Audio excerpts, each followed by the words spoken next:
Okay. I was going to mention that I have 2 vintage lawn jart sets. Do you know what lawn jarts are? Lawn jart? Yeah, lawn darts or lawn jarts. You know what they are? Yeah. Briggs, do you know what they are? What are they?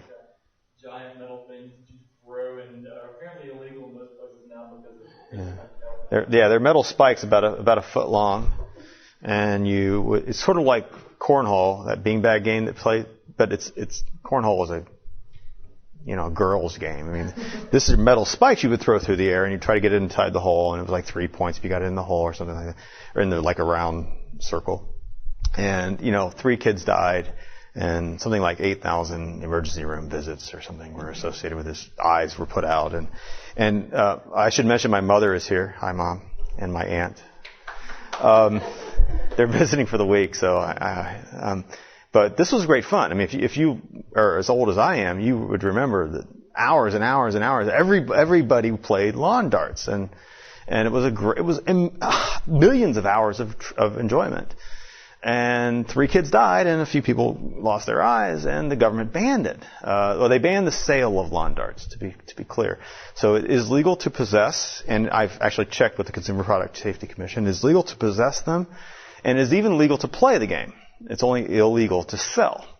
So anyway, I have 2 perfectly playable vintage lawn jart sets, and I actually think the Libertarian Club should have a lawn jart tournament. I might say, however, that the university attorney might frown on the practice, but so you might want to have to sign some waivers or whatever. But so that's my libertarian thing. It's playing lawn darts. It's a lot of fun, but truly throwing spikes through the air with beer involved is not really all that smart. But it was great fun in the 70s and 80s. Okay, so with that introduction, I'm going to talk about the economic freedom of the world. It's terribly boring. I'm sorry. It's a project that I've been involved with forever. I want to throw out a shout out to the Mises Institute. Can I do that too? The Mises Institute. You all know because you're at Auburn. You must. Okay. I was actually at the second ever Mises University in 1987 when I was your age. And it wasn't even called the Mises University, and it wasn't even in Auburn because the Mises Institute wasn't even at Auburn then. It was, I don't know where it was, but I was out of Stanford. So if you haven't already made the trek over and met those folks, you should certainly do that. No Auburn libertarian should not be aware of the Mises Institute. And they're all good friends of mine. And despite the fact that I published this book with the Cato Institute and the Mises Institute have had some intra-family battles over the years, but that's how these, politics, that's how it is. Okay, I'm going to talk about this now. This book just came out last week. The first 3 people to come to my office, which is in the 3rd floor of Louder, get a free copy of the book. Okay, first 3 people. The only reason I don't have them now to hand to you is because I was too lazy to go to my office before I came here. But first 3 people come to my office, 3rd floor. I don't know what number it is. It's like 320 something. Get to the 3rd floor of Louder and you'll find me. You can have a copy of the book for free. If you don't get there in the first 3, you can go online and you can download it for free. I'll give you the email or the URL later. Okay, so let's talk about economics. All right, so when I was a college student like you, I was at Ohio University in Athens, Ohio, which is a far, far better institution than Auburn, if only because it has about 20 bars, and you guys have like 6. I mean, we completely win the bar competition. And we used to have these great debates, and actually I don't think you all have the debates that we had then, because when I was a student, it was 1985 or 6, I was a freshman or sophomore or junior, and the Soviet Union was still a going concern. There were people who wore red armbands on May Day at campus and had a parade. They don't have that here, do they? Okay. There were people who would proudly call themselves socialists and even proudly call themselves Marxists or communists even. I mean, this was only 20 years ago or so, but this was the era that I came of age and when you were this age. And we had these wonderful debates, and my best friends were all liberals or what we call Americans call liberals, or worse, they were socialists, or worse, they were hardcore, philosophical Marxists. And there was this great debate, and I call it the Great Debate, and for the purposes of a very short evening talk, I'm going to characterize it as the Smith versus Marx debate. This is not fair to Smith or Marx. There are many, many other people involved, But for our shorthand purposes, it's Smith versus Marx. I mean, Smith, writing in the late 18th century, advocated a system of what he called natural liberty, a system that you and I would call today libertarianism in one form or another. Smith was a libertarian. He advocated a system of limited government, private property, freedom of exchange, free trade. We could argue the details with the anarcho-libertarians and the various other types. I happen to be an anarcho myself, so I would join in some criticisms of Smith myself. But Smith was a libertarian in today's language. And Smith left a legacy, and that legacy came through economics to Ricardo and to John Stuart Mill, to Alfred Marshall, all the way into the Chicago School, the Milton Friedmans, and so on. A vision of the world that basically says, the world works better if we leave people alone. If you leave people alone, just give them security in their property, their persons, and their places and things, let them trade with each other, things will pretty much all by themselves handle themselves, and the world works reasonably smoothly. It's not the Garden of Eden, but it works reasonably smoothly, and people will prosper and do just fine if you leave them alone. A sort of system of, again, natural liberty. And that, I assume that most people who show up to a 7 o'clock talk for the Auburn Libertarians, most of you have sort of at least bought into that sort of idea. Maybe I'm wrong. Maybe there's a skeptic in the room, and I don't want to assume that you're all believers. But so that was the Smithian. I'm going to call that the Smithian view. You could call it the Hayekian view or the Misesian view. There's a whole long lineage that goes beyond Smith. And on the other hand, you have the Marxian view. And Marx wrote a little bit later, but Marx was a sort of a yeah-butter. He was sort of, yeah, but. Marx wrote in the tradition of Smith. He carried Smith's stupid labor theory of value, if you've studied that. But he said, yeah, but really it doesn't work. This smooth system of natural liberty doesn't work smoothly. In fact, you have all these contradictions, all these problems, these exploitations, and so on and so forth. And that he advocated, again, it's hard to characterize Marx, and I'm unfair to Marx when I say this, but basically he advocated a system of planning and control. And you can name names that go on from Marx forward. Of course, Keynes ultimately in economics, but guys like John Kenneth Galbraith, today Paul Krugman, I guess, is the standard bearer. And I think Paul Krugman, it's not fair to call Paul Krugman a Marxist. I mean, there aren't very many Marxists running around today in that sense. But he's part of that intellectual tradition that basically is skeptical of the system of natural liberty. All right. So we have these two views of the world. A system of natural liberty on the one hand, just leave people alone, the world will work reasonably well. Not perfect, but it'll work okay. In fact, it'll work pretty doggone good. And then you have this view that says, no, we can't let the world run on its own. We can't leave people free in their affairs. We need a planning agency. We need a controlling body. It may be democratic. It may be some kind of Platonic philosopher king or something, but we need to have somebody in charge of society because we just can't trust people to do what they want. Okay, and again, I'm terribly unfair for the philosophy majors in the room. Terribly unfair to completely, sort of put Smith and Marx's names on this because there's a rich, diverse tradition within both camps. But that's sort of that's the great debate. Do we leave people alone or do we control them? I mean, that's the great debate. And there are margins that we argue about on those margins, but that's the great debate. And when I was your age, it was literally a great debate. We had great fun. There was usually alcohol involved, and we would talk into the evening with my socialist friends, and I would say Smith was right. Freedom works better. They would say, no, you can't have freedom because there's this and that problem, and we need control. And the interesting thing about that debate is that after 4 years of undergraduate college, university, not a single one of my friends was convinced that I was right. As hard as I tried and as much beer as I poured down their throats, they never once agreed with me. And at the same time, they had not budged me one bit. So it was fun. It was fun. The debate was fun. But it wasn't productive. It didn't lead us to truth. We didn't actually convince each other of our side being the correct view of the world. And I bring that up because how would such a debate go on if it was in the natural sciences? So this is the character of the debate that I had with my friends in college. I would say freedom works. They would say, no, it doesn't. I would say, yeah, it does. And they would say, no, it doesn't. And they would say, well, communism or planning works. And I would say, no, it doesn't. And we would just go back and forth. It never got anywhere. No one ever won the debate. And how would natural scientists, if natural scientists, if chemists were having a debate, suppose you had two chemists and one chemist had a beaker of I'm not a natural science guy, so you have to forgive me, but we're at the land-grant university. Half of you are probably biology majors or something. But if we had, chemical gunk here and a chemical stuff here, and so one chemist says if you mix them together, it'll smell like roses. And the other guy says, no, you're crazy. He says, no, my equations, I've written it all out. My equations say if you mix these two chemicals, it'll smell like roses. But the other chemist says, no, your equations are all wrong. My equations say if you mix these two chemicals, it'll smell like rotten eggs. And so what are we going to do? We're going to argue about this for decades? No. At some point, we're going to mix the two chemicals together, and if it smells like rotten eggs, the second guy is right. If it smells like roses, the first guy is right, and the debate is over. We're going to hit the laboratory and decide. I mean, at the end of the day, in natural sciences, when you have a debate, it's typically settled by an empirical experiment.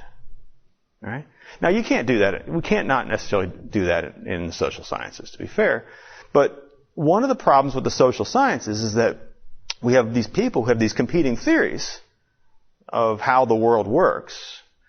And they're arguing and arguing and arguing and arguing. But they're not convincing each other based on the pure logic or the beauty of their theories, obviously. And they never take that step that natural scientists would do. So how do we develop an experiment, or how do we collect data? How do we empirically test these theories? Okay? Which is where the project that I'm going to talk about comes in. Okay? So what I'd like to do is forget about libertarian ideology and philosophy as much as I like that stuff. And I was like you. I started as a student studying that stuff. And I'd like to say, let's forget about whether or not we think markets work or don't work, or whether or not. Let's just go out and study the world as it is. Let's collect data. Let's do the best we can to act like natural scientists. Okay? And so that brings us to the project that we're going to talk about. Oops, I got to go back. Measuring economic freedom. Okay, so the Smithians and the Milton Friedman types, I drop in. Milton was a big inspiration to our project. He was a participant in the project and wrote the foreword to our first edition of the book, which we wrote with Walter Block, who comes to Auburn a lot. By the way, if you haven't seen Walter, you should definitely go to one Walter Block speech in your life. So the measuring economic freedom. We want to try to measure economic freedom. So, well, you know what? The Milton Friedman types, the Walter Block types, the Mises types, they say the world works better if you have more economic freedom, which is what private property, freedom to trade, libertarianism, small L. We can debate the details, but some version of freedom works better. Let's go out and measure that and see if it does. I mean, let's mix the two chemicals together and see what happens. So Jim Gortney, my mentor at Florida State, and I, along with Walter Block, who at the time was working for the Fraser Institute, a think tank in Canada, set out to try to measure economic freedom. This is too long ago now. It's 5 years ago. And we published our first edition in 1996. We've been coming out every year since. And we're trying to measure economic freedom. How do you measure freedom? It seems kind of highfalutin, esoteric. I mean, well, how many econ students? Okay, so gross domestic product. It's the dollar. It's the value of everything produced in the country, isn't it? Roughly. That's pretty esoteric. I mean, that's haircuts and lawn mowing jobs and mechanics fixing brakes and super colliders and computers. I mean, GDP is an incredibly complex, diverse, huge, difficult thing. I mean, try to get your mind around what gross domestic product really is. It's big, it's huge, it's complicated. I don't know. And yet what do we do every year? We put a number on it. We say it's $12 trillion. Is that number right? No, it's wrong. We know the number's wrong. But we do our best to try to measure gross domestic product, the value of everything that's produced in the country. All right. Well, I don't think freedom is terribly more complicated or complex to measure than GDP. Okay, so we're going to try to measure this thing called freedom. It is multidimensional, it is complex, but it can be done. It's not going to be done perfectly, and I could tell you all the problems with the index that we're going to show you. But I think doing it is useful, obviously. All right, let's talk about the methodology. So at the end of the day, what we're going to do is we're going to collect data on now it's 141 countries. I think the first edition maybe had 70 countries, but we're up to 141. We have 42 different components, pieces of data that we collect from all kinds of different sources. Mostly they're evil organizations like the IMF and the World Bank, or God forbid the UN. Sometimes they're private for-profit organizations like the PRS Group, which is a consulting firm in New York, upper state New York, and they do country risk analyses, and we actually buy their data. They're very nice to us and give us a discount because they actually charge a lot of money for their data. There's a group in Switzerland you may have heard of, the World Economic Forum, and they do a survey, international survey every year. And I get their data also. They're kind enough to give it to me. So I collect data from a range of sources. Some of them are public and frankly not all that libertarian, but rest of some of them are private. I collect data from PricewaterhouseCoopers, the international tax consulting firm, and things like that. So we collect a lot of data. The data can be objective, like what's the tax rate, what's the tariff rate, what's the top marginal tax rate. Things that are very hard, hard numbers. Just put in a number. And some of them are subjective, though. They'll be like, how easy is it to open a business?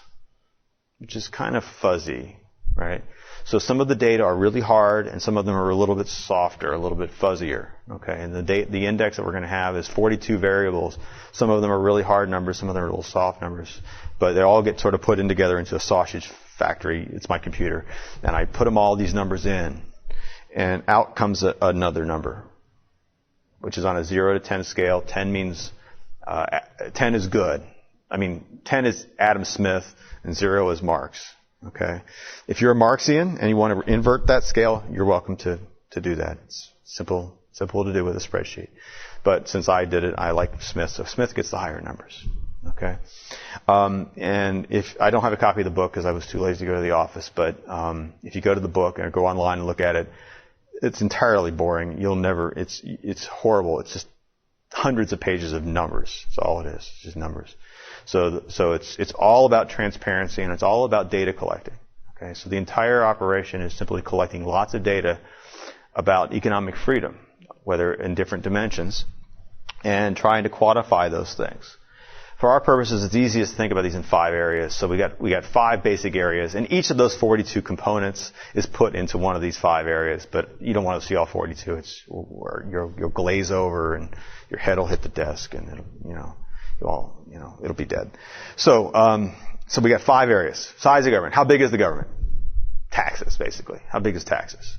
So who's the worst there? No, not yet. Give Obama a couple years. No, not that bad. They're bad, but no, China's way low. Sweden, Denmark. I think Sweden and Denmark keep fighting for who's the highest tax. So the first area is taxes and spending, just raw taking money from people, and the government's going to spend it.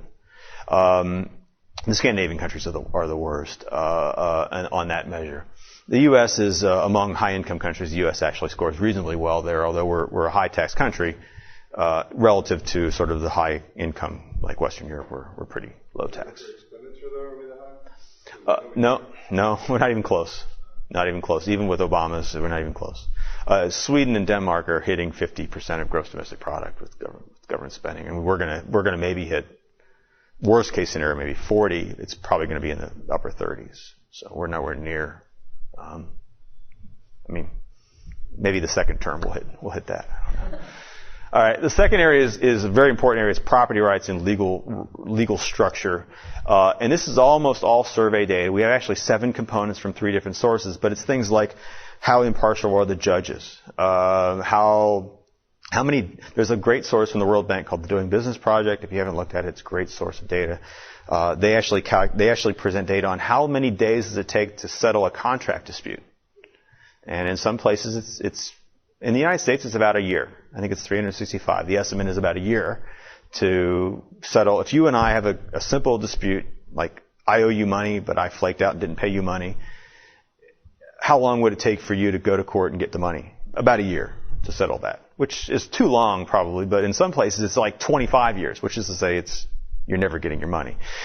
In some places it's like 6 months, which is really pretty good. All right. So there's this great data source on how quickly the legal system works to settle disputes and so forth. So this is all about security of property rights and the sort of ease of operation of the legal structure. It's a very important area of the index. And in this area, who do you think does great there? Now, who did worse in number one? Was Sweden and Denmark. Actually, those are the countries that do the best, actually. Scandinavian countries rock. If you ever land in court, you want to land in a Finnish court or a Swedish court, because those guys, they may tax the heck out of you, but man, their judges are quick and fast and sharp and efficient, and they're unbiased and they're not corrupt. They don't take bribes. The Scandinavian court systems are, best in the world. Okay, as is true, frankly, of England. The United States in a world context, as bad as our legal system may think it is, it's still in a world context, still actually one of the better ones. All right. Okay, the third area is sound money. This is sort of a classical. This is a Misesian. This is something near and dear, or at least a Rothbard kind of thing. This is basically how risky is how much at risk are you of the government stealing your money through inflation? There's several different parts of this index. That part of the index. I think we have 4 components. But basically, it's about inflation and your risk of inflation stealing your money. If you have money in a bank account and they run a lot of inflation, they're just stealing from you. They're taxing you. This is not as much of a concern today. I used to say that. I should maybe back off on that. A couple of years ago when I gave this talk, I would say this is not as much a concern today as it was, say, in the 1970s when we had runaway inflation in much of the world, like Latin America, and we had significant inflation even in the Western world, like the United States. And in 1978, inflation reached 14% in the United States or something like that. So, which is not hyperinflation, but it's significant. There's obviously some worry about inflation in the next few years, as we'll see what happens. So this is about that. And there are still, even today, though, a lot of countries that have trouble here. Zimbabwe is the most notable country along those lines.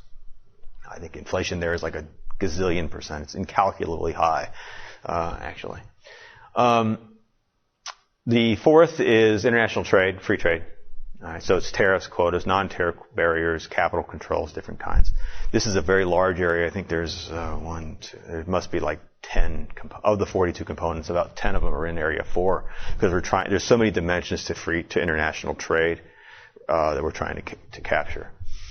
And then the last area is also a large area. It's got, I think, 14 components total. It's different types of regulations. Regulations, by their very nature, are very ad hoc, and they're hard to characterize. But we have one area on credit, which is sort of like banking regulations. A lot of countries have banking regulations of different kinds. We try to measure those a handful of different ways. We have labor regulations. Those are easy, like minimum wages, hiring and firing regulations. In some countries of the world, if you want to fire an employee, you have to give them 6 months of severance pay or something like that. We don't have that in the United States, but a lot of Western European countries, for example, do. And then we have general business regulations like price controls, again, start of a business, restrictions, licenses, things like that. Okay. All right. This is a very short version, but there's 42 numbers. They all get put into 5 areas. And they all get turned, all these raw numbers, tariffs, tax numbers, different types of survey data, all of them get turned into 0 to 10s. So we can add them, so we can combine them all into something useful. And out comes a number for every country. Okay? If you read the book, it's all well itemized and documented. My experience is no one really wants to see those details. So this is sort of the top group. I forgot. I should have not put that up. I was going to ask who's the number 1 country in the world. It's Hong Kong. It's not a close call. It's not even close to a close call. I did not need to do a grand study for 2 decades of economic freedom to know that Hong Kong is by far the freest economy on earth. Taxes are no more than 10% of GDP. There is literally zero tariffs and quotas. There's complete free trade. The monetary system is tied to the United States dollar and therefore is no worse than the U.S. dollar, which at least in the recent period hasn't been awful as far as inflation is concerned. They have almost no regulations. They just passed the minimum wage for the first time, and it's trivial. It's like $2 an hour, which in Hong Kong even is not even really effective. So Hong Kong is by far the number one, and you didn't need a study to know that. Singapore is number two. If you know a lot about Singapore, you don't need to know that. This is the highlights a point, though. This is an economic freedom index, not a political freedom index, or no, civil freedoms index. We are very narrowly looking at economic matters in the narrowest sense. So Singapore is a place that's a little bit weird because they give you a lot of freedom. If you want to run a business in Singapore, you have no taxes, low taxes, low regulations, complete freedom to buy and sell and do whatever you want in your economic life. You ought not to criticize the government, though, in Singapore. That's probably a bad idea. Or smoke a joint. That's also a bad idea. Okay? So when it comes to political or civil liberties, Singapore does not score well. But when it comes to sort of the mundane economic in the narrowest sense, they do quite well. Having said that, the rest of the countries are all, with the exception of Chile, which has risen significantly in the last few years, they're all Western European countries that are basically liberal market democracies. And the United States is sixth. They were eighth last year. They notched up a bit. But the U.S. is on a bit of a slide. And if I have time, if there's any questions, maybe we'll talk a little bit about what's going on in the United States in the last few years and what I think might happen in the next few. But basically, you see this is a list. And, if you were putting together a list of what are the freest economies on earth, you should get, just off the top of your head, most of these countries. Chile may be a surprise, but Chile has been by far the most reforming towards market economic freedom in the last 20 years. And they've privatized Social Security. They've reduced their tariffs and quotas dramatically and done a lot of good stuff. Okay. This is just some of the other countries. The colors will be meaningful in just a second, but this is just some of the other large countries. It may be a little hard to read, I'm sorry. But some of the larger, more significant countries. There's 141 countries in the index. I can't list them all. It'd be like -2 font or something. You couldn't read it. But you'll see, Japan and Germany come in around the 25 or 27, 28. This is the most recent numbers I have. This is the first time I've actually used the 2009 results. And that's a typo. It should say for the year 2007. So we released the index on Monday of last week, but the data are for 2007 because we're always 2 years behind. Just FYI. I need to change that slide. So Germany and Japan, they're market economies. They're not socialist, communist rat holes. But, they're not Hong Kong either. So there you see them. Then you see the sort of France, Sweden, the sort of social welfare states of Western Europe come in sort of that next tier of countries. And then you get into sort of the South Africas and Mexicos of the world where you're in sort of the middle group. What is South Africa? Is it a capitalist country or is it essentially, it wants to be both. And it comes out sort of very much in the middle on the index, maybe a little bit on the upper middle. Same thing with Mexico. I mean, they want to have a market economy, but the politicians just can't restrain themselves from passing a new law every 3 days to regulate this or that. And that's Mexico's experience. Then you get in China, and India is really close to China and Russia. Those are the three largest economies in the world. I mean, in terms of people. And they've all come up a lot, actually. Even Russia finally is starting to move upward a little bit, but they're all, for all the talk about economic reform in China and India, let's face it, they're still very much government-controlled economies. China only looks liberal today because it started in abject communism. And so this is the scale they started. This doesn't work on the thing, does it? But they started down here. They came up to here. Well, that still means Hong Kong is up here. They got a long, long way to go. So I get a lot of questions about why China doesn't score higher, because you read all these things about how China is now a free market economy, which that's complete nonsense. China has more rules and regulations and government interference in business than all but 81 countries, at least according to our measure.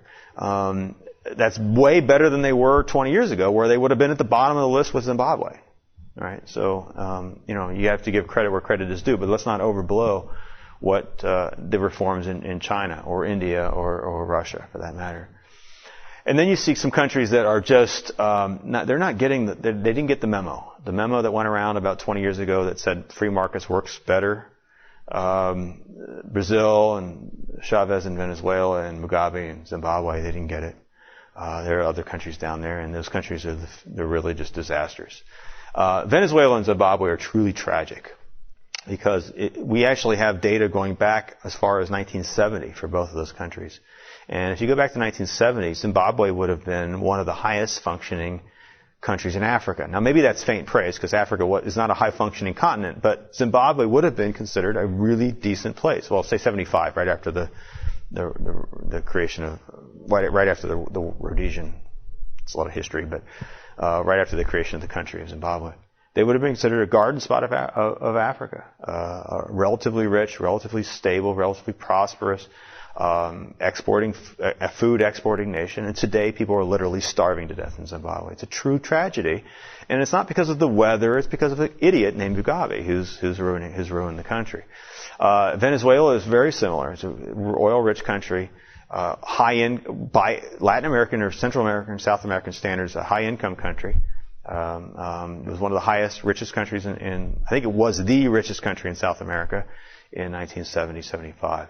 And it has had negative 1% growth every year for the last 25 years.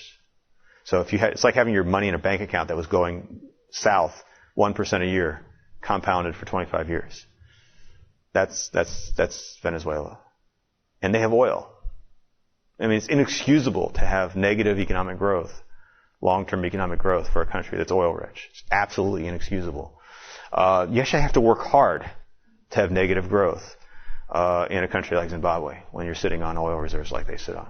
Okay? It's truly tragic. And, the reason is because they're just taxing, they've nationalized the oil industries, they're taxing. Well, you all know what Chavez is doing. But it actually, it even was before Chavez.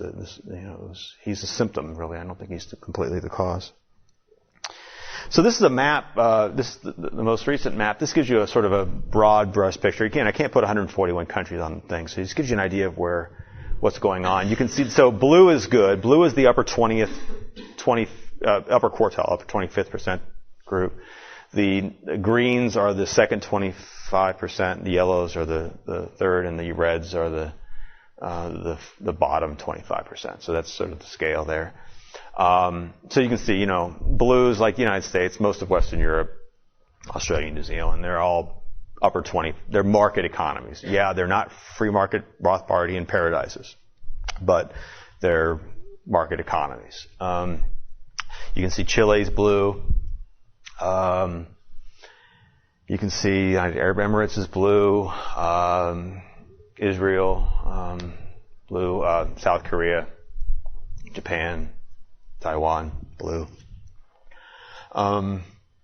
Some countries aren't rated. You'll see we don't have North Korea rated because we're data driven, and North Korea doesn't release data, and they don't let people give surveys in North Korea. Now, if we were putting them in, we all know they would be the deepest shade of red we could find, but that's why you'll see some holes there. Undoubtedly, the countries that we don't have there are probably reds also. I mean, we don't know that for sure, I guess, but probably reds. Okay. So one of my favorite countries in the world is this country right here. It's green. Anybody know what that country is right there?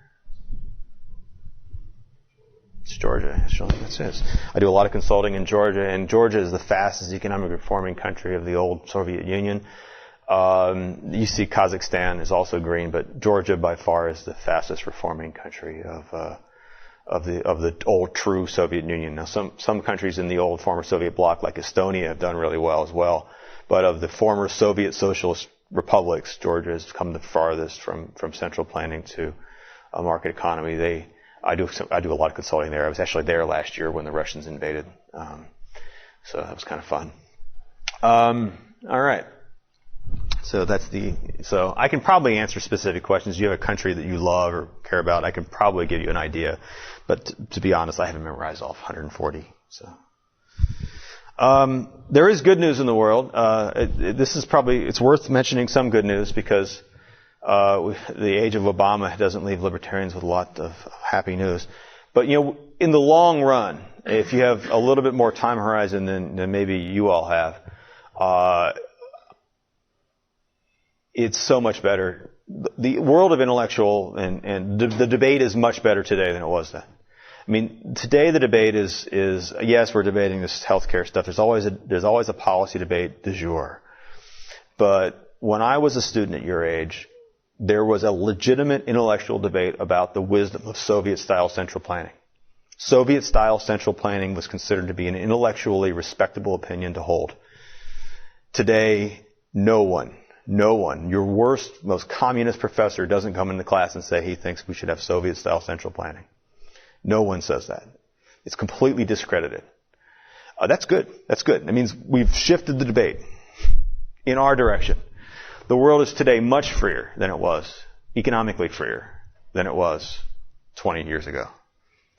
We don't worry about inflation like we used to. We have much freer trade.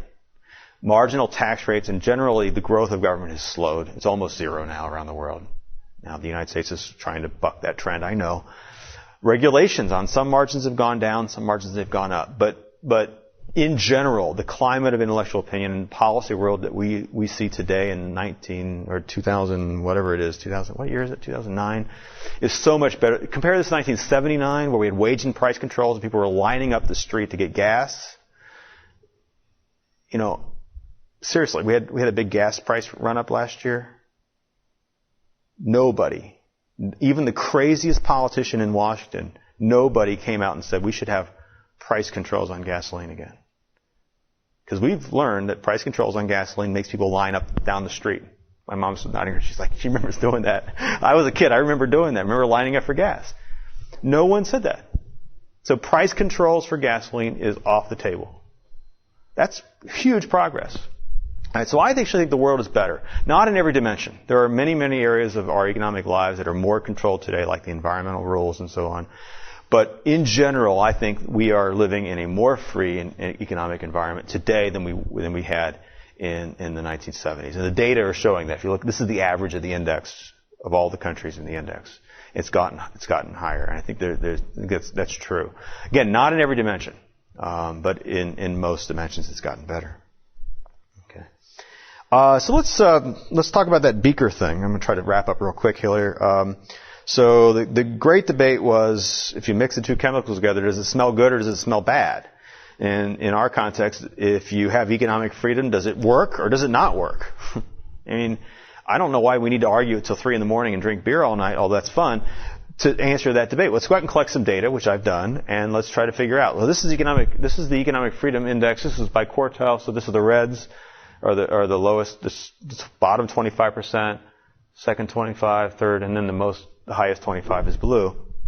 And this is income per capita. It's GDP per capita. It's not a perfect measure, but that's a nice picture. That was Milton Friedman's favorite picture. I drop a name. He loved that picture. He says, look, we're right. Right? That's not an obvious picture 25 years ago. There were people who would argue that if you have centralized planning, if you have less economic freedom, you should have a richer economy. It's going to work better. We'll have more prosperity if we have centralized planning. They were projecting that it should step down the other way. And they're wrong. They're flat out wrong. Okay? We all know that today, but this was an open question not too long ago. People who really debated, who really thought economic freedom didn't work. It made us poorer. Growth is a little harder. You really need to do econometric studies of growth, but and that's what that quote's all about. But if you do it, even with growth, you'll see you'll have higher growth with more economic freedom. It's not as clear a relationship as before. Growth is fuzzier, and you really need to do formal studies. All the formal studies that have been done with economic freedom index and growth have shown that more economic freedom means more growth. Every one of them. There's not a single one. And there are dozens out there now, so that's cool. All right, so what did my friends say when I would corner them? I said, economic freedom, markets, capitalism, it works better. People are richer. And they would say, yeah, people are richer, but it screws the poor. Or the income distribution is too unequal. That's what they say, right? Right? Guess what? That's a lie. It's not true. This is the share of income held by the lowest 10%. The share of income held by the poorest 10%. By quartile. So if you look around the world, you got 140. There's actually, I think that data set has about 100 countries in it. About 100 countries. You look at the 100 countries in the world. You look at the share of the income held by the bottom 10%, the bottom quartile, the third, the second, the most. What do you see? It's really about the same. It's about 2.5%, which sucks. I mean, that means 10% of the people have 2.5% of the money. I mean, the news there is being poor is no fun. Okay, got it. But guess what? It really doesn't matter in terms of the share of income, in terms of the distribution of income, whether you're in a high economic freedom country or a low economic freedom, you're going to have about 2.5% of income. If anything, it looks like a little bit better in the high income, but I'm not going to push that point. Okay? It really doesn't matter. The evidence is overwhelming that market-oriented, liberal market economies, free market capitalist economies, do not have, in general, more unequal distributions of income. They just don't. So it's a great lie. And leftists get away with this lie. They just get away with that. We all nod our head, oh yeah, that's a problem. We should deal with it. No, it's a lie. Don't let leftists say that capitalism creates unequal distribution. It's a bald lie. Right? And the only reason they get away with it is because no one ever argues from data. They just argue from rhetoric and they throw things out. The data tell us it's not true. So burn that one in your brain and bring it up the next time to tell them it's a lie. You can't get away with those kind of lies. This one really annoys me. But guess what? If you want to be poor, where do you want to be poor? You want to be poor in a free country. Because why? Because free countries are rich. I'd rather be rich. I'd rather be poor in a rich country than poor in a poor country. I'd actually rather be poor in a rich country than rich in a poor country, probably, but that's debatable. In any case, this is the actual level of income earned by the average person in the bottom 10%. And it's about a tenfold. It's about an order of magnitude. It's more than an order of magnitude difference between the bottom and the top. Okay. So the average person, actually in the United States, the average income, just for record, the average income for people in the United States in the bottom 10% of the U.S. income distribution is about $13,000 per person. Which sucks. I wouldn't want to live on $13,000 in the United States. Right? But I would rather have $13,000, which is, by the way, $13,000 per person for the poorest 10% of the United States is better. That's the average income in Mexico. Right? And it's about 10 times the income, say, in Haiti. Right? So would you rather be a rich person in Haiti? I don't mean super rich, but would you rather be upper income in Haiti or poor in the United States? It's a no-brainer. Be poor in the United States. It's not even close. It's not even a close call. Now, I don't want to make light of that. I don't want to make light of being poor in the United States is no fun. I'd rather be rich in the United States than poor in the United States. I don't want to make light of the fact that being poor isn't fun. But this is simply calling for some perspective on the fact that what we live in the most free quartile, like the people in the United States, what we call poor is actually pretty doggone good in any kind of sense. All right, let's get away from money. This is my favorite chart. This is life expectancy from birth. I would like to do life expectancy from different ages, but the birth life expectancy is the best data you have. So it's about a 20-year difference between the top and the bottom quartiles. And this is huge. I mean, if you think, what's the difference between living to 60 and living to 80? If you live to 60, you probably don't get to know your grandchildren. You don't get to see your grandchildren grow up. And if you live to 80, you do. This is not about money. This is about quality of life. This is way beyond money. And this is my favorite chart because anyone who's a grandparent will tell you that it's pretty cool to live to 80. I hope you live to 80. You're not there yet. But it's way better than living to 60. It's literally the difference between knowing your grandchildren or not knowing your grandchildren. And so this is my favorite because I think it puts a more human face on it. We talk about GDP per cap and all these numbers. It's just, just numbers.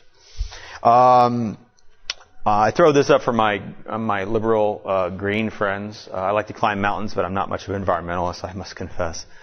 Anyway, there's an environmental quality index put out by some kind of group, I don't know, Columbia or some place, and some kind of tree hugger group in the Northeast, and they have an environmental quality index. I think it's on a scale of 100, and so higher numbers are better.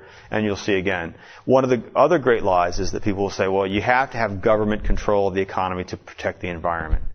Well, if you look at the actual data and you find the places that have the least government have the best environments, places that have the most governments have the worst environments. Again, you can argue about some of the details on some of those margins, but the fact is you can't let someone say free market economies or market-oriented economies hurt the environment. On net, they actually help the environment. They have better scores. And this is a group that, is a bunch of left-wing kind of environmental types. And, I'm just using their data. And their data tell the story that says economic freedom works better for the environment. It also works better if you care about political rights like voting, freedom of speech, civil liberties, freedom from search and seizure. This is the index from the Freedom House group. Their index is backwards, so lower numbers are good, so I flipped the index so that it still looks right to our eyes. But the bottom line is that more economic freedom also correlates very strongly with more political rights and civil liberties and less torture. I've got a paper on torture. There's a great data set on torture and those kinds of things. So if you care about those things, if you're a human being, you probably should, then, economic freedom works with those too. There's really isn't much of a trade-off. One of the things that one of the themes I've advanced is that there isn't a trade-off with economic freedom. You might say, well, we'll get more economic freedom, we'll have to sacrifice something. No, I'm not fine. If you look at the data, you don't find those trade-offs. In fact, economic freedom seems to be a reinforcing element in whatever it is that you care about. If you happen to care about the environment, you should like the environment. You should like this. I've got a paper on feminists right now on beauty contests. Feminists hate beauty contests, right? They hate them. I kind of like them personally, but feminists hate beauty contests. And guess what? Beauty pageant success is negatively correlated with economic freedom. Which means if you have more economic freedom, you have fewer beauty pageant winners. Controlling for population and all this other stuff. It's all. And so feminists should like economic freedom because economic freedom means people will be less interested in joining up with beauty pageants. That's my latest paper. All right.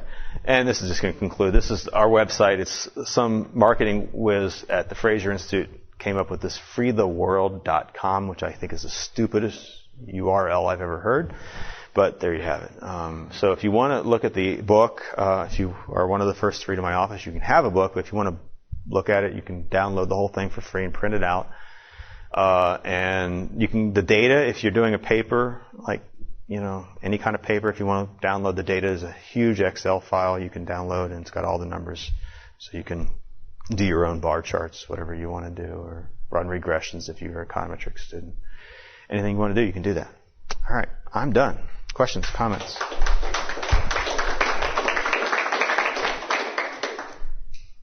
Yeah.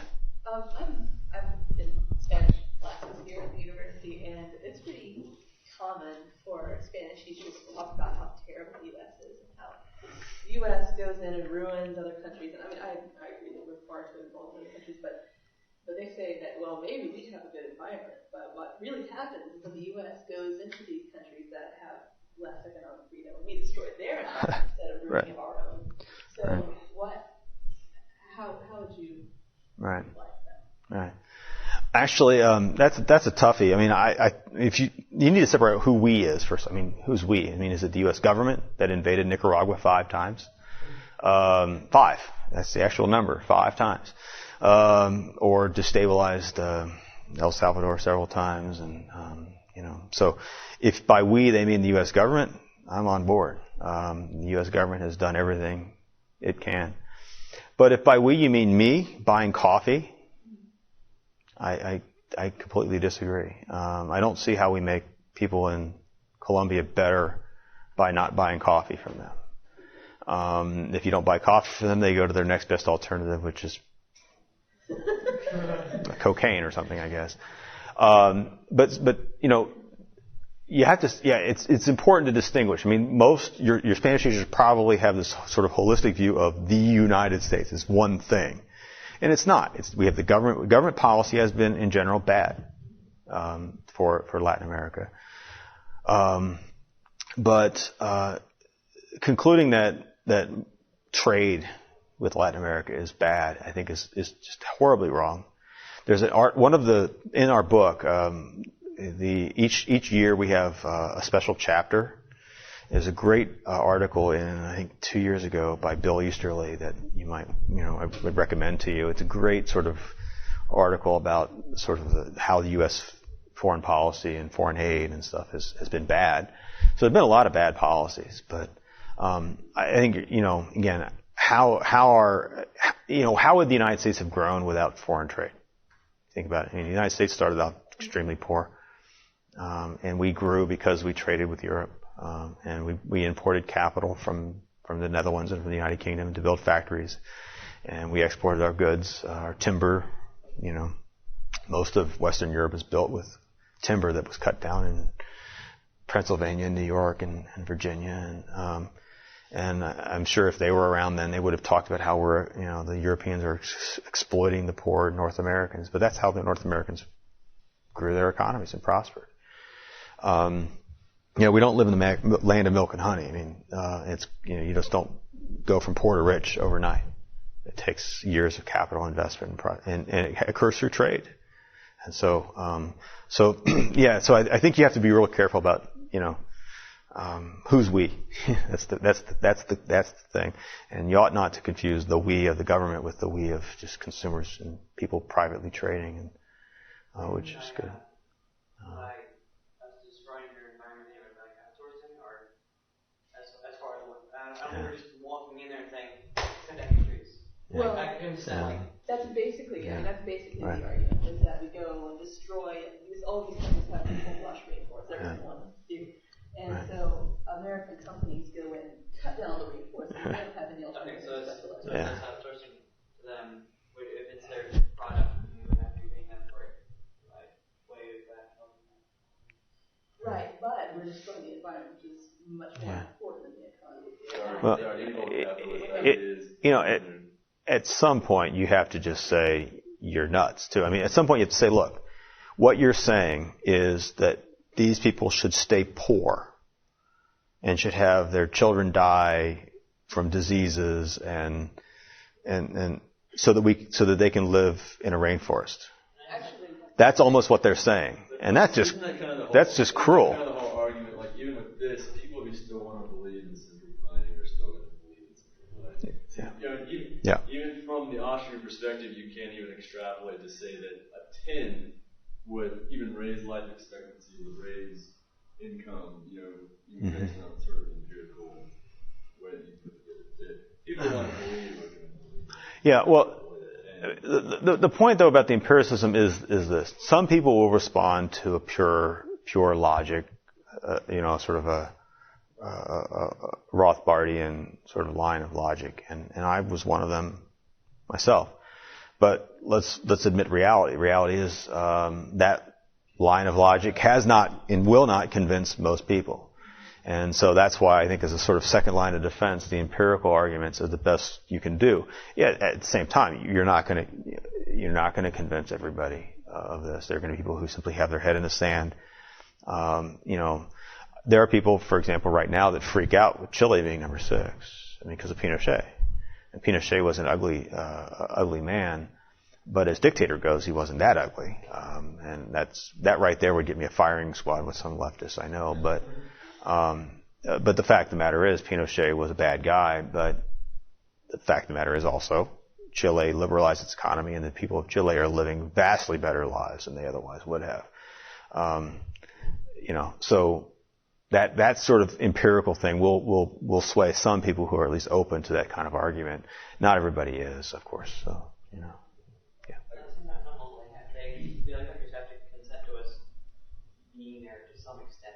Right, they don't have a choice. Generally, like we go to them, we talk to their government, they let us do that. The people are not only able to say, they just go along with it. Yeah, I mean, if they really wanted to, if they were that concerned about their environment or whatever, they would bar us entrance, and we can't do much short of, actually invading them with an army to do whatever. Right. So it's not entirely us saying we're going to do this, we're going to do that, whatever they have to consider. Yeah.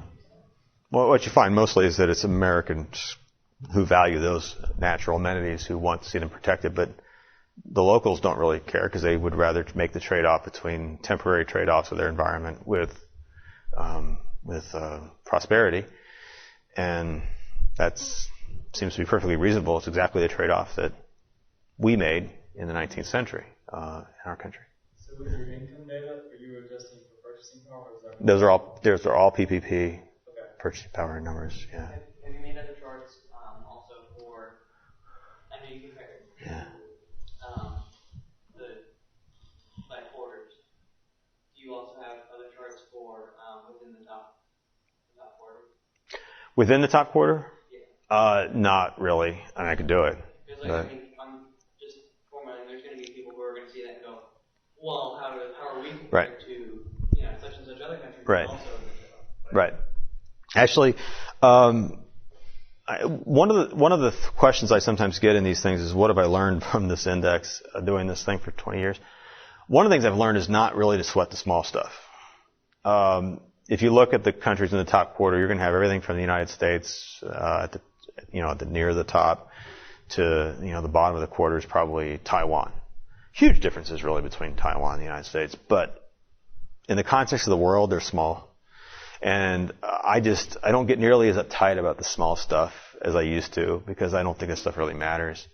So I don't, there are differences between the United States and even, for example, Sweden. Sweden is in the second quartile, but the difference between the United States and Sweden are small in comparison to the difference between Sweden and the United States and Kenya.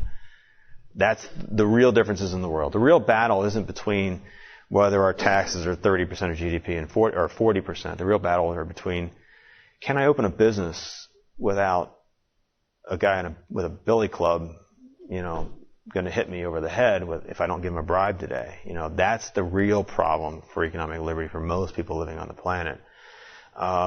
So what we think of as being our big problems, they're problems, but most people would trade 30% taxes or 40% taxes for the rule of law and the open trade and the security that we have any day. That kind of liberalism, yeah. After looking at, like you said, you've been looking at this for a long time. You said you don't sweat the small stuff anymore. No. Yeah. In this most recent time, we've had a lot of the buying out, and we see a trend of possibly more buying out by our government of our stuff.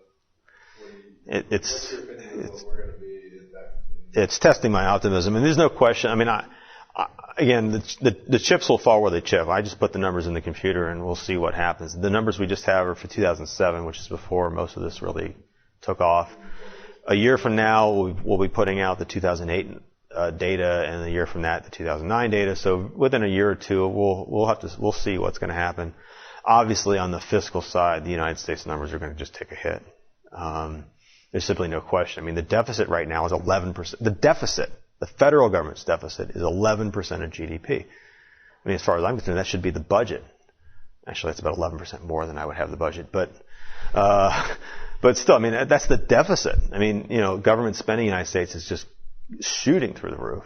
The inflation risks, which may or may not occur depending on your point of view, are huge. So I don't see there's any way for the United States ranking to go up. If I was a betting man, I should not be betting on this. I'm the one that puts this together. I mean, but if I was a betting man, I'd say we're going to go into the next tier. We're going to go down into 12, 13 rank, 5 years from now. I don't see how it can be avoided, except for the fact that everybody else is screwing up too. And rankings are like that. If everybody else goes down when you go down, your ranking doesn't necessarily change. But I see the rating, at least the numerical rating for the United States, it can only go downward. And it's already gone downward. In the year 2000, which for us would have been the 2002 report, but in the year 2000, we had the United States ranked second in the world, and it's gone down to 6 or 8 or so, so it's clearly moved. And a big part of the move was Area 2 on legal structure and property rights. And I really think that George Bush is taking your shoes off at the airport, and wireless taps, Guantanamo, and torture, and Kilo, and a whole host of things really took a hit on the United States on those things. And Obama actually may improve on some of those margins, but it's not so far really. So, So I think the U.S. is going to get worse. I don't know how it. The current report actually has 2 essays. The one that just came out last week has 2 essays on it about financial crises and the whole what happens to economic freedom when we have recessions and crises like this. And, it's hard to. Yeah, except for Zimbabwe, which would be kind of obvious, have you been able to correlate the economic failure of countries? Yeah. That's the good news. There's almost no countries that have really gone down a lot. I think if you go from 1980 to the present, there's only 5 or 6 countries that have actually had negative rating changes. Zimbabwe, Venezuela, Democratic Republic of Congo, which used to be Zaire, Myanmar, which is a complete disaster. So 2 of those countries, by the way, changed names. My working theory is that changing names is never good. If a country decides to change names, it can't be for a good reason. It's usually some new guy took over and decided, I'm going to change the name of the country. Boliviana, it's now the Bolivian Republic of Venezuela, if you want to be precise. So there's actually, the good news is there's very few. I mean, again, if you look at the hard numbers, there's been a general trend for lower taxes, more stable money, freer trade, and mostly lower regulations. Again, that's uneven, but it's again, compared to where we were, both in terms of the actual evidence and I think in terms of the rhetoric going around, the intellectual climate, I think we're better off today than we were then. That's horrible to say because I'm as depressed as the next guy about reading the paper right now. I mean this car thing. I mean, I'm kind of a car guy. Watching a guy destroy a car it absolutely is the most offensive thing I've ever seen in my life. It's like a guy to destroy a Corvette. I mean, it's just criminal. It's absolutely criminally insane to destroy a Corvette. Do you know how many 19-year-old boys would like to take that car for free? And they destroyed it. We don't make ourselves richer by destroying stuff. I mean, that's just the most stupid thing. So I'm vacillating right now between, this project, which sort of the long view makes me look sort of optimistic. And then I open the paper and I hop on YouTube and I see him destroying a perfectly good car, which is just, I mean, no version of economics makes sense. So I'm currently, I guess I'm going through a pessimistic phase, but again, overall, the climate of opinion has just changed so much since when I was a student like you. And we have these vacillations and stupid ideas will never go away. The number of variables changed since you started. Yeah, it's changed a lot. We've gotten a lot more sophisticated, which has presented a little bit of a challenge for comparing the years. We actually have a way of doing that, dealing with that. You should always use the most recent edition if you want to do a time thing, because the most recent edition has the best numbers. But it has changed. What about countries or places like the Bahamas and Luxembourg benefit a lot from Americans and other countries too, other citizens who are hiding their money there? Do your ratings, does that improve your ratings, or is it not accounted for?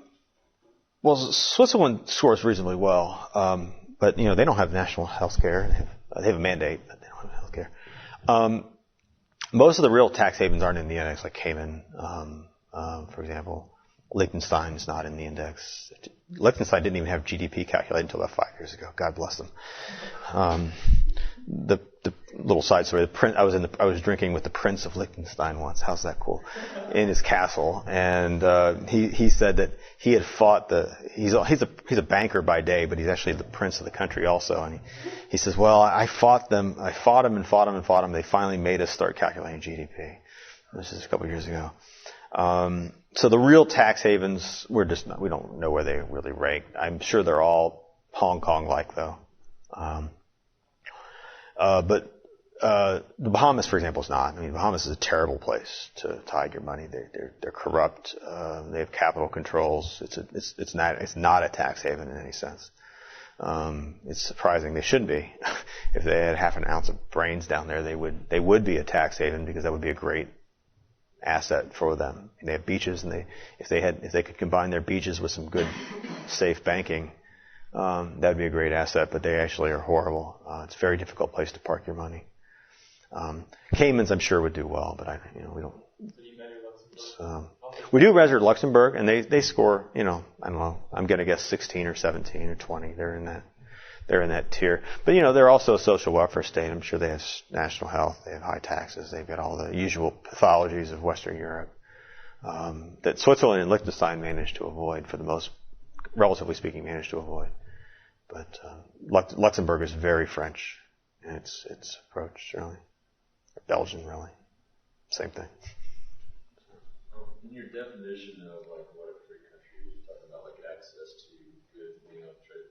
So do you factor in when a government prohibits something, in other words, like makes it illegal, like for example drugs?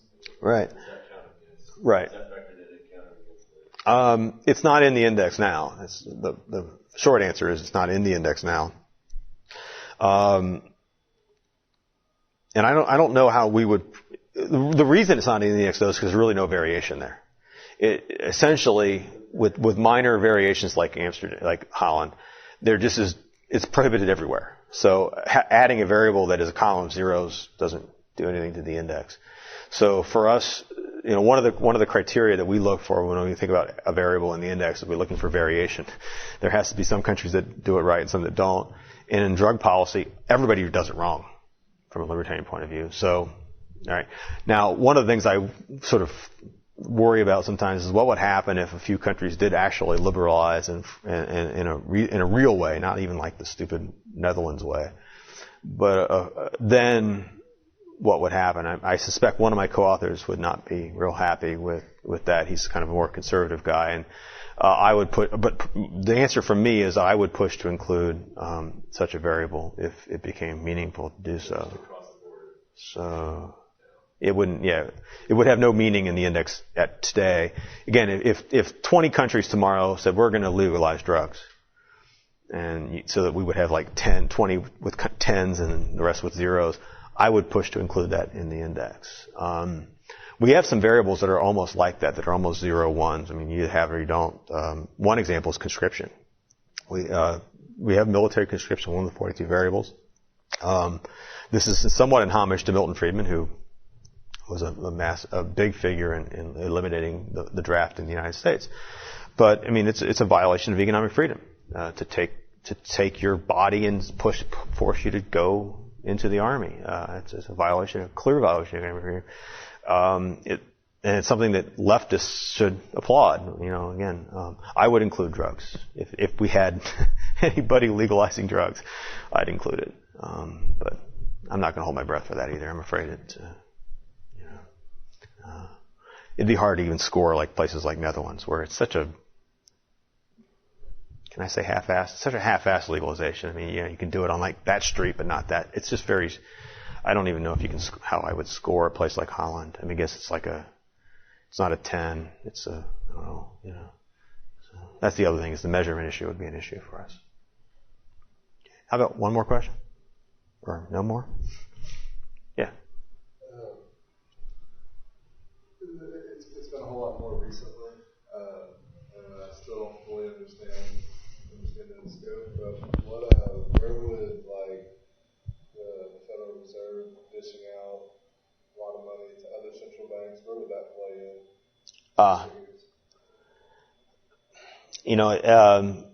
There's no direct variable that we would have that would capture that, so it would be indirect if it showed up in inflation, really, or variability inflation.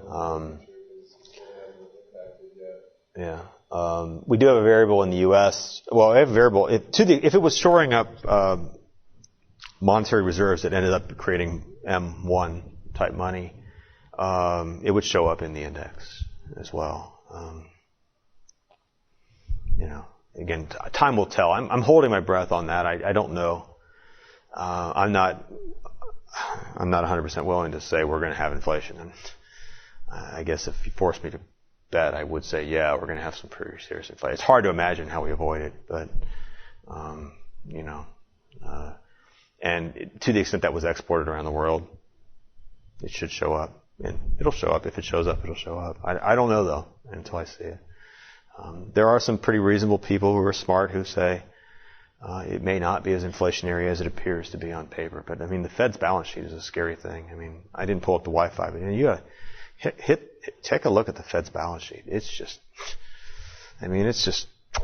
I mean, it's it went vertical. I mean, it's just the shockingest thing in the world. And it's not treasury bills. It's all kinds of crap that they're holding that I don't even know what that stuff's worth. I mean, actually, I hope it's worth nothing, because if it's worth nothing, then maybe it didn't go up as high as it.